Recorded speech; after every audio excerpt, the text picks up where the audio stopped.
Reunindo lideranças locais e nacionais do movimento LGBT, o Simpósio Dignidade e Respeito buscou debater sobre a realidade de lésbicas, gays, bissexuais e transexuais em Alagoas. Com homenagem à travesti Dandara, que foi assassinada em Fortaleza, o evento iniciou trazendo à tona a realidade de violência e preconceito contra este público na sociedade. Com a presença de diversas autoridades governamentais, o seminário também buscou discutir a importância de políticas públicas para a população LGBT. Quando a gente fala de uma luta, quando a gente fala de um compromisso que a gente tem em fazer algo que a gente acha tão simples e necessário, que é pedir respeito ao ser humano, ao nosso semelhante. Infelizmente, ainda temos que avançar muito para que os direitos já conquistados sejam respeitados, infelizmente. E também lutar contra injustiças, que acontece bastante no dia a dia. Cláudio, qual a situação das políticas públicas em relação aos LGBTs no Brasil? Qual a contribuição que você traz aqui para o estado de Alagoas?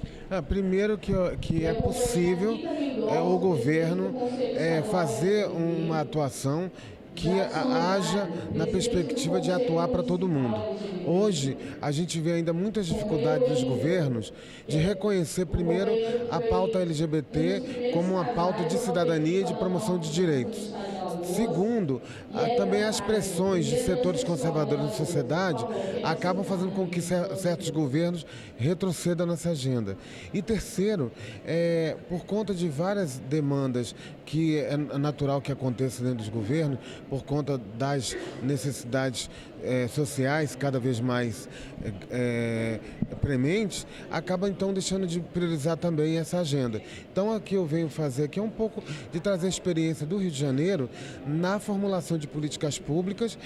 Lá a gente conseguiu criar um sistema estadual de enfrentamento à discriminação, o Programa Estadual Rio Sem Homofobia, onde tem um conjunto de equipamentos públicos e estaduais no nível regional para atendimento à comunidade LGBT vítima de discriminação em busca de direitos. A gente vê na atualidade cada vez mais aumentando a questão da violência, a violência para em todas as classes, para todos os segmentos, mas sobretudo a questão dos LGBTs.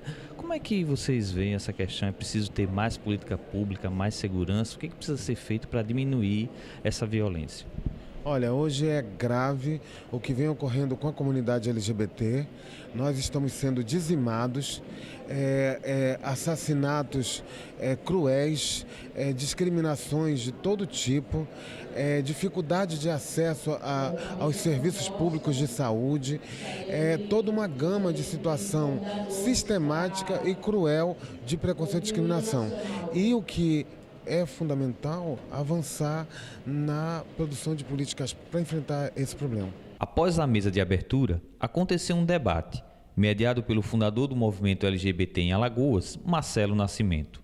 Através da exposição sobre a legislação, o advogado e militante Eduardo Pisa demonstra a importância de lutar por um marco legal que dê garantias reais para lésbicas, gays, bissexuais e transexuais em todo o país. Estamos aqui no simpósio realizado em Alagoas sobre a questão dos LGBTs, a questão da violência, do preconceito. Esse simpósio, esse seminário, contou com a presença de autoridades e de militantes sociais da área. Nós vamos conversar aqui com o Dr. Eduardo Pisa, ele que é advogado, ele é de São Paulo e também é militante do movimento e vai trazer mais informações sobre essa situação e sobre a questão dos direitos, principalmente dos LGBTs. Doutor Eduardo, na sua fala o senhor colocou da ausência de leis específicas para defender e para garantir os direitos dos LGBTs. Isso atrapalha o movimento? Como é que o senhor vê essa situação específica? Olha, não tem lei, porque nós não temos um parlamento que seja formado por pessoas que tenham ideias claras e compromissos com direitos humanos. Por isso que a gente vê projetos que ficam engavetados, levam muitos anos. Então, o reconhecimento dos direitos hoje, o pouco que existe, ele vem das decisões judiciais nos tribunais superiores quando decidem ações coletivas. Isso prova que os compromissos dos deputados, dos vereadores, com os seus eleitores é limitado, é desinteressado. Doutor Eduardo, então a justiça ela tem legislado para garantir o direito dos gays, das lésbicas e dos transexuais? Tem. Infelizmente, o que ela tem feito, indiretamente, é isso. O papel dela ali é reconhecer que existe direito. E ela se pauta sempre, se fundamenta sempre nos preceitos constitucionais, nas garantias constitucionais. E esse papel, na verdade, vem cobrir um buraco, cobrir um vácuo, que é o da omissão do parlamento. O senhor falou também em relação à perspectiva que é mais julgamentos de crimes. O que isso quer dizer em relação à sociedade, a forma como ela trata os gays, as lésbicas, os trans? Olha, a incidência maior de decisões judiciais onde gays, lésbicas, travestis estão presentes são muitas decisões relacionadas a crimes, ou porque são vítimas ou porque são autores, né? Isso prova, em primeiro lugar, que não existe o acesso ao Poder Judiciário de uma maneira mais plena, né? Isso prova também que o grau de violência que acompanha a vida das pessoas dessa comunidade é muito alto. Prova disso que os números, os indicativos são muito grandes, crescem a cada ano do número de LGBT assassinados, né? Por razões de homofobia, de intolerância, de ódio homofóbico. A gente passa agora por uma mudança de governo, né? Governo federal, assumiu um outro presidente. Nessa perspectiva, você acha que melhorou a questão do direito, das políticas públicas para esse público? Em primeiro lugar, eu não reconheço o governo Temer como um governo legítimo. Ele é resultado de um golpe. E tudo que vem de um golpe, para mim, não tem nenhum aspecto positivo. Em segundo lugar, o movimento LGBT, grupos até que eu diria mais conservadores, buscaram contato com ele, com o presidente Michel Temer, e ele recusou o contato por 2 vezes. O que que confirma ali que ainda aqueles que acreditam na possibilidade do diálogo foram frustrados com essa reação dele. Eu não vejo nenhuma coisa positiva, nada que possa ser de bom proveito para o movimento LGBT. Exatamente porque falta legitimidade. A luta do movimento LGBT, ela também começa por conta da violência e da homofobia, né? Os crimes contra essa população. Como é que está essa situação hoje no estado de Alagoas? Olha, eu como tive a oportunidade de ser fundador do movimento em Alagoas, participei mais ativamente dos primórdio, né? De forma que a violência na década de 90, especificamente, década de 80, início da década de 90, a violência era muito gritante, a violência física.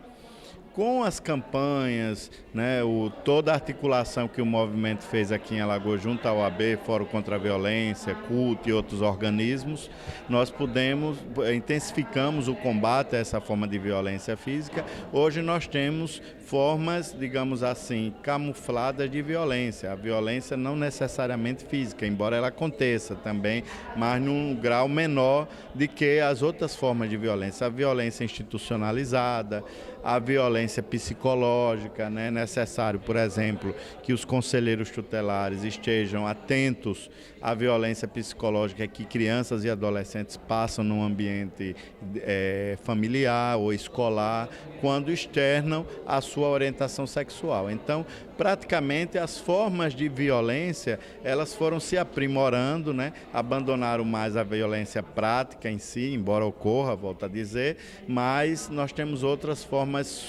subliminares de violência. Quais são as grandes bandeiras do movimento na atualidade? Olha, basicamente a grande bandeira do movimento LGBT que foi levantada desde a época que eu comecei a militar foi o reconhecimento da união estável homoafetiva como entidade familiar. Essa já foi pacificada pelo Supremo Tribunal Federal. Orgulhosamente, depois de várias décadas de luta, o judiciário brasileiro pacificou o tema, reconhecendo a união estável. Outras bandeiras se colocam, por exemplo, a criminalização da homofobia, embora seja um tema muito polêmico, né, que divide a opinião pública, né, mas como outros setores da sociedade têm um marco legal, as mulheres têm a Lei Maria da Penha, a população negra tem a Lei CAO, as crianças e adolescentes têm o Estatuto da Criança e do Adolescente, nós, LGBT, precisamos ter um marco legal, né?